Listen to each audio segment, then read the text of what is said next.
नमस्कार, मैं संपत सिंह मनुश्री क्लासेज पे आप सभी का स्वागत करता हूं। आज फिर हम सेट्स रिलेशन और फंक्शन के कुछ क्वेश्चन करने वाले हैं। आज की क्लास में अपना पहला question, which of the following is a null set. 4 option है, इसमें से कौन सा नल सेट रिक्त समुच्चय है ये बताना है। तो भाई ऑप्शन क्वेश्चन को करना पड़ेगा। पहला है, उसमें जो कंडीशन दे रखी है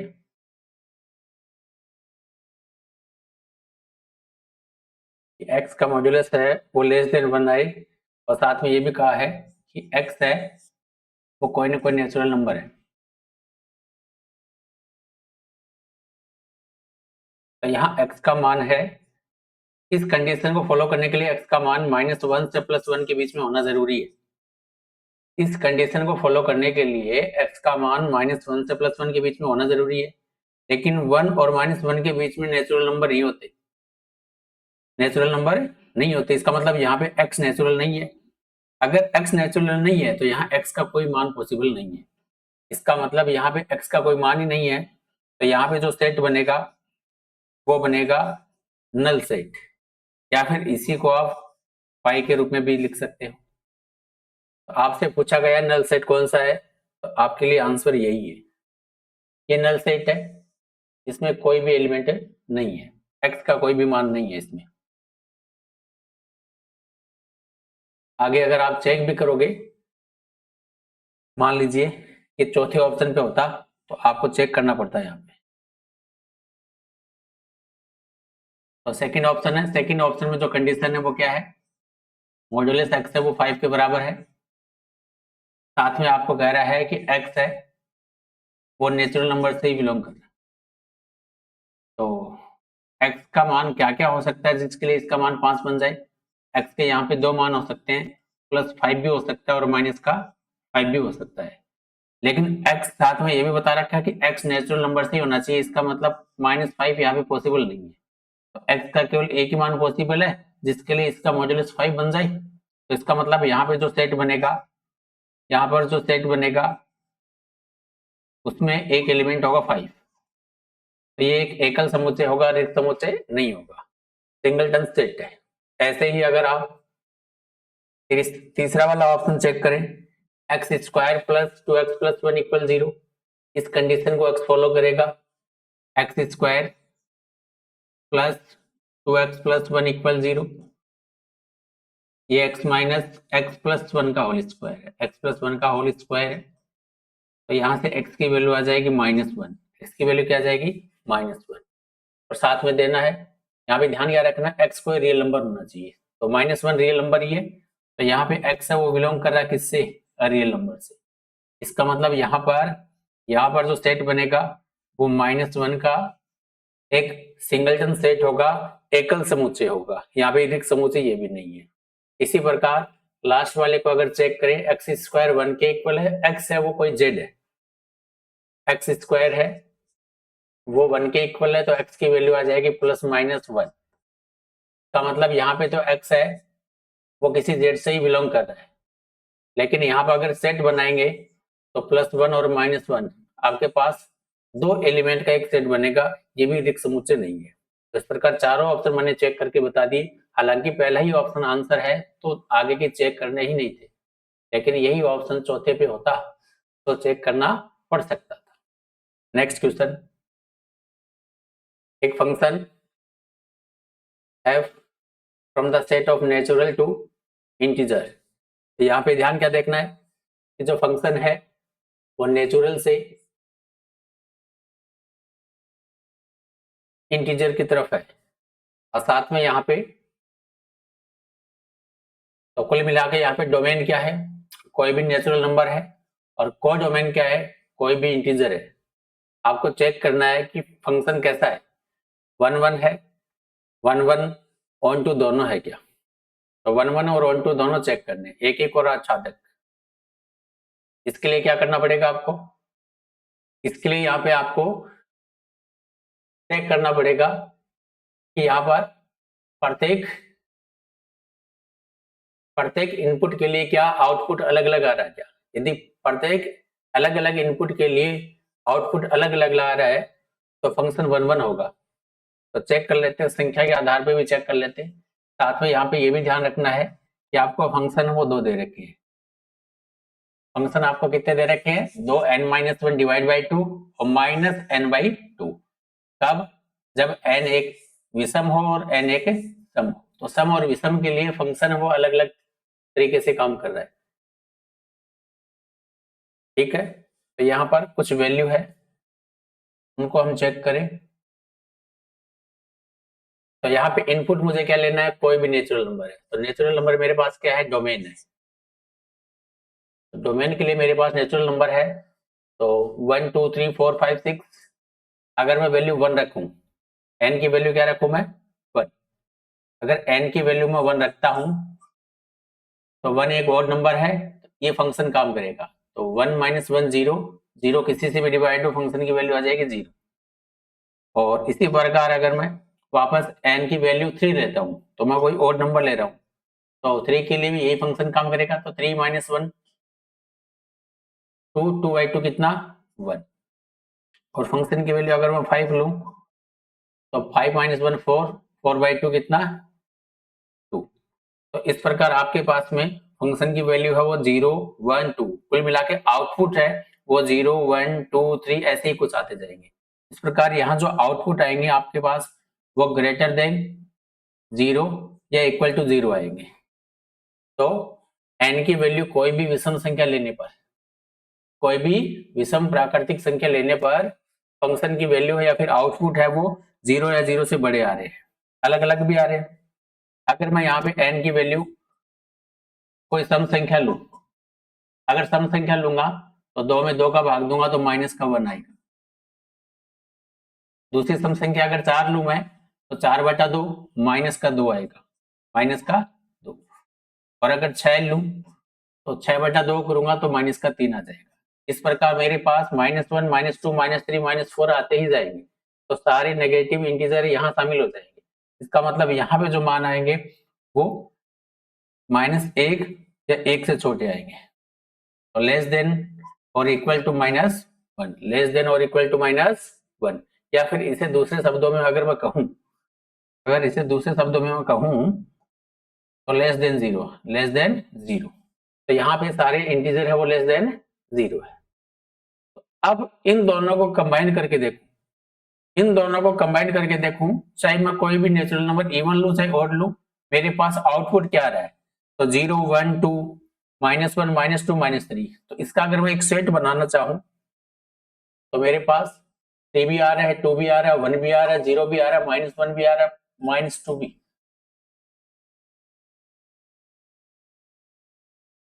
-2 -1 भी आ रहा है, 0 भी आ रहा है, +1 +2 +3 प्रकार मेरे पास यहाँ पे एक सेट बना। ये सेट किसका है? आउटपुट का है। और आउटपुट का जो सेट होता है उसे हम कहते हैं रेंज। क्या कहते हैं? रेंज। क्या कहते हैं? रेंज। आपको यहाँ पे नजर आ रहा होगा जो आउटपुट है वो कोई ना कोई पूर्णांक संख्या ही है, और हमें क्या चाहिए था? आउटपुट कोई पूर्णांक संख्या ही चाहिए था। इसका मतलब कि प्रत्येक प्रत्येक अलग अलग इनपुट के लिए आउटपुट अलग अलग है, तो फंक्शन 1 1 तो है। तो फंक्शन 1 1 तो है। तो यहाँ पे फंक्शन है वो कैसा है? 1 1 है। फंक्शन कैसा है? 1 1 है। अब हमें ऑन टू चेक करना है। तो ऑन टू के लिए आपको मैं बता दूं, ऑन टू के लिए मैं आपको बता दूं क्या?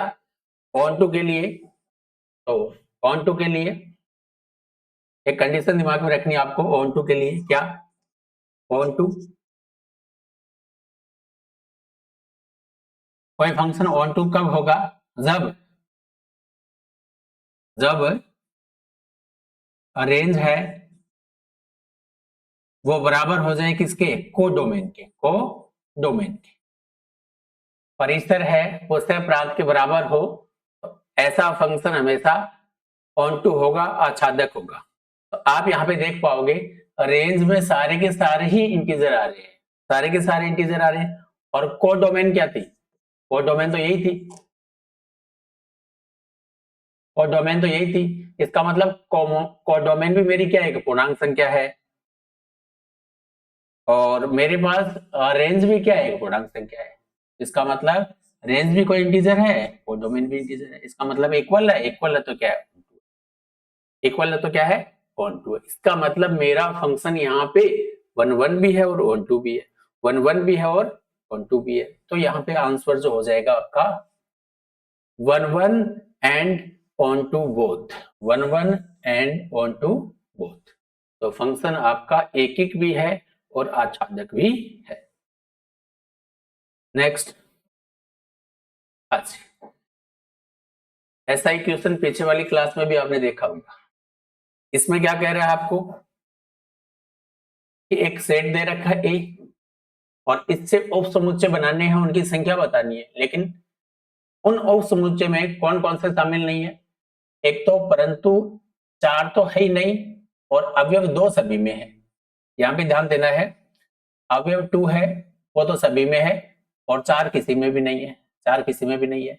इसका मतलब क्या है, इसका मतलब यही है कि 4 अगर चाहिए नहीं तो 4 को शामिल ही मत करो।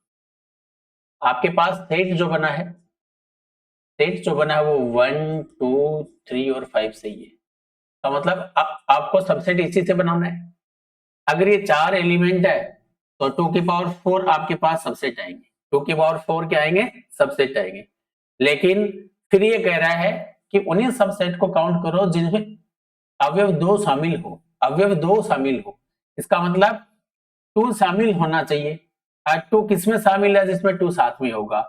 इसका मतलब ये है कि 1 3 और 5, 1 3 और 5 ये 3 एलिमेंट एक दूसरे के साथ या सिंगल सिंगल जितने भी सबसेट बनाएंगे उनमें 2 शामिल नहीं होगा। इसका मतलब जो 3 एलिमेंट है तो 2 की पावर 3 करूंगा तो 3 एलिमेंट कुल सबसेट बता देंगे। तो उन 3 एलिमेंट से जितने भी सबसेट बन रहे हैं उसमें क्या नहीं है, उसमें 2 शामिल नहीं है। तो इसमें सारे के सारे 2 शामिल है और इसमें से ये अगर माइनस कर देंगे तो वो वाले ही सबसेट बचेंगे जिस सब पे 2 देखने को मिलेगा। तो आपका आंसर कितना जाएगा। तो सेम का सेम क्वेश्चन इससे पहले वाली क्लास में था। अगर क्लास से सही से देख रहे हो तो क्वेश्चन आपके सोल्व होने स्टार्ट हो जाएंगे, इनका आंसर आना स्टार्ट हो जाएगा। नेक्स्ट क्वेश्चन, आपको एक फंक्शन दे रखा है वापस यहाँ पे। फंक्शन क्या दे रखा है, फंक्शन है वो जो है वो R2R में है, इसमें R2R में। फंक्शन क्या है, फंक्शन आपका है ए की पावर एक्स, कोई एक्सपोनेंशियल फंक्शन है और पूछा है कि कैसा है, एकिक है, आच्छादक है या दोनों है, या सॉरी दोनों ही नहीं है। तो इंजेक्टिव, सर्जेक्टिव या बाइजेक्टिव। तो सबसे पहले आपको डेरिवेटिव की मदद से भी इसको अगर मैं करवाना चाहूं, आपके पास एफ एक्स क्या दे रखा है, अगर एफ डेस एक्स निकालूं इसका मैं डेरिवेटिव निकालूं, अवकलन ए की पावर एक्स का ए की पावर एक्स ही होता है। अगर किसी भी फंक्शन का डेरिवेटिव 0 से बड़ा है या फिर 0 से छोटा है, या तो 0 से बड़ा है या 0 से छोटा है, तो यहाँ पे आप देखोगे ये चीज कि जो आपका डेरिवेटिव आ रहा है, आपका डेरिवेटिव जो आ रहा है वो आ रहा है ए की पावर एक्स। ध्यान रखना e की पावर एक्स है वो हमेशा ही पॉजिटिव होता है। कैसा होता है, पॉजिटिव होता है। उसका मान 0 भी नहीं होता, 0 शामिल नहीं होता और 0 से बढ़ता हुआ पॉजिटिव की तरफ ही जाता है, तो प्लस इन्फिनिटी की तरफ ही जाता है। तो ये इसकी क्या है, ये इसकी रेंज है एक तरह से, ये इसका इंटरवल है। इस इंटरवल में ही e की पावर x के मान होते हैं। तो कुल मिला के यहाँ पे x का मान कुछ भी रख लो, e की पावर x का मान इस इंटरवल में ही आएगा, इस इंटरवल में ही आएगा। इसका मतलब आपके पास आउटपुट ये होंगे तो ये रेंज होगी, ये क्या हो गई आपके पास में रेंज हो गई, क्या हो गई रेंज। और साथ में ये भी ध्यान रखना है e की पावर x है ये एक स्ट्रिक्टली इंक्रीजिंग फंक्शन है, इंक्रीजिंग फंक्शन है, निरंतर वर्धमान फंक्शन है। तो निरंतर वर्तमान फंक्शन होते हैं वो हमेशा चाहे तो निरंतर वर्धमान हो चाहे ह्रासमान हो, बस वो कहीं किसी पॉइंट पे टूटते नहीं है और चेंज नहीं होते हैं, वो हमेशा बढ़ते रहते हैं या फिर घटते रहते हैं। तो यहाँ केवल और केवल बढ़ ही रहा है, इसका मतलब ये वाला जो फंक्शन है, ये वाला जो फंक्शन है वो 1 1 है। कैसा है 1 1। तो यहां पे मैंने क्या किया, एफ डैश एक्स निकाला और मैंने देखा इसका मान तो हमेशा 0 से बड़ा ही जा रहा है और कभी भी वैल्यू है वो रिपीट भी नहीं कर रहा, वैल्यू रिपीट नहीं कर रहा, इसका मतलब प्रत्येक यहां पर प्रत्येक अलग अलग x के लिए e की पावर x के मान अलग अलग आएंगे और वो बढ़ते हुए आएंगे। तो मतलब यहाँ पर प्रत्येक इनपुट के लिए आउटपुट डिफरेंट होगा, तो फंक्शन 1 1। तो जब भी f dash x greater than 0 तो हमेशा समझ जाना फंक्शन कैसा है, 1 1 है। कैसा है, 1 1 है। अच्छा, अब अगर आप ध्यान दो, अगर आप यहां पे ध्यान दो तो आपके पास जो को डोमेन है, आपके पास जो को डोमेन है वो रियल नंबर का सेट है और आपके पास जो रेंज आई है वो केवल 0 और प्लस इंफिनिटी के बीच की आई है। तो क्या आपको यहां पर रेंज और कोडोमेन, तो कोडोमेन में क्या है, सब रियल नंबर है, इसका मतलब माइनस इंफिनिटी से लेके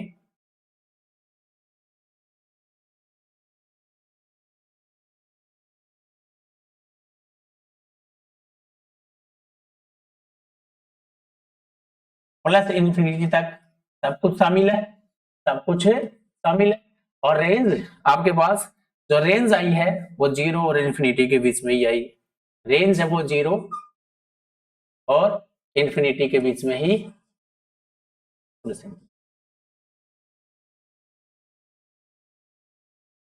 या फिर मैं थोड़े आसान शब्दों में लिखूं तो इसको, आसान शब्दों में अगर इसको मैं लिखना चाहूं यहाँ पे तो थोड़ा शॉर्टकट इसको शॉर्ट में लिख सकते हो। कैसे, को डोमेन है वो कोई भी रियल नंबर है, इसका मतलब ये इंटरवल इसका को डोमेन का हो गया, और रेंज का इंटरवल ये है। क्या आपको लग रहा है ये दोनों बराबर नहीं है? बराबर, इसका मतलब रेंज को डोमेन के बराबर नहीं है तो फंक्शन ऑन टू नहीं है, फंक्शन ऑन टू नहीं है, फंक्शन ऑन टू नहीं है। अगर फंक्शन ऑन टू नहीं है तो केवल और केवल 1 2 है, केवल और केवल 1 2 है, और केवल और केवल 1 2 फंक्शन है तो ऑप्शन पे जाओ और सेकंड वाला ऑप्शन आंसर बन जाएगा। तो केवल 1 1 होगा, केवल 1 1। नेक्स्ट, अच्छा, एक सेट ए है जिसमें एलिमेंट एबीसी है, उससे आपकी रिलेशन बना रखे हैं R1 और R2, और सेट ए से ए में है, सेट ए से ए में है। आपको यहां पे चेक करना है वापस वही समतुल्य,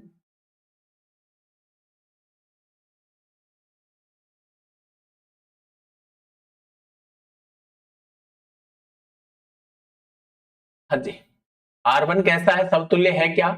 समतुल्य के लिए क्या होना चाहिए, ए का ए से, बी का बी से, सी का सी से, इसका मतलब R1 समतुल्य तो है, R1 समतुल्य तो है। इसके बाद में R1 सममित है क्या, क्योंकि यहाँ पे संक्रामक और तुल्यता की बात हुई है, तो सममित सिमेट्रिक के लिए क्या होगा, ए बी है तो बी ए बी होना चाहिए, ए और बी है तो बी ए कहीं नजर आ रहा है क्या, नहीं आ रहा, इसका मतलब R1 है, इसका मतलब R1 है वो सिमेट्रिक नहीं है। और संक्रामक देखें, संक्रामक का मतलब क्या है, ए बी है बीसी है, ए बी और बीसी दोनों है तो एसी भी होना चाहिए, तो मुझे ए बी नजर आ रहा है और बीसी भी नजर आ रहा है, यानी कि यहाँ बी था यहाँ बी स्टार्ट में है, ए बी है बीसी है तो एसी भी देखो, क्या एसी है, नहीं है, एसी है, नहीं है, एसी है, नहीं है, एसी है, नहीं है, इसका मतलब R1 है, R1 है वो केवल क्या है, समतुल्य है, वो सिमेट्रिक भी नहीं है, R1 है, R1 है वो रिफ्लेक्सिव है,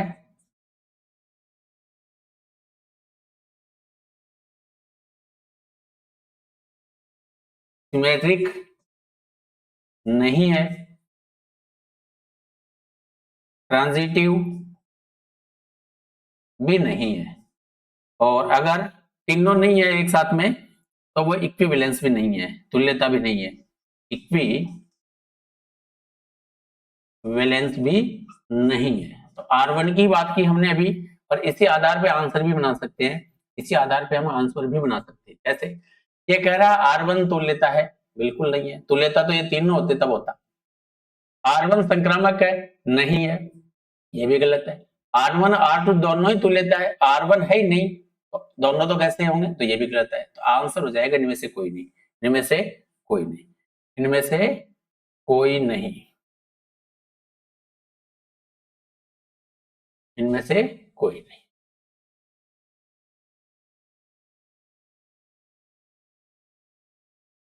आज के लिए बस इतना ही। क्लास से कंटिन्यू करने के लिए आपका बहुत बहुत धन्यवाद।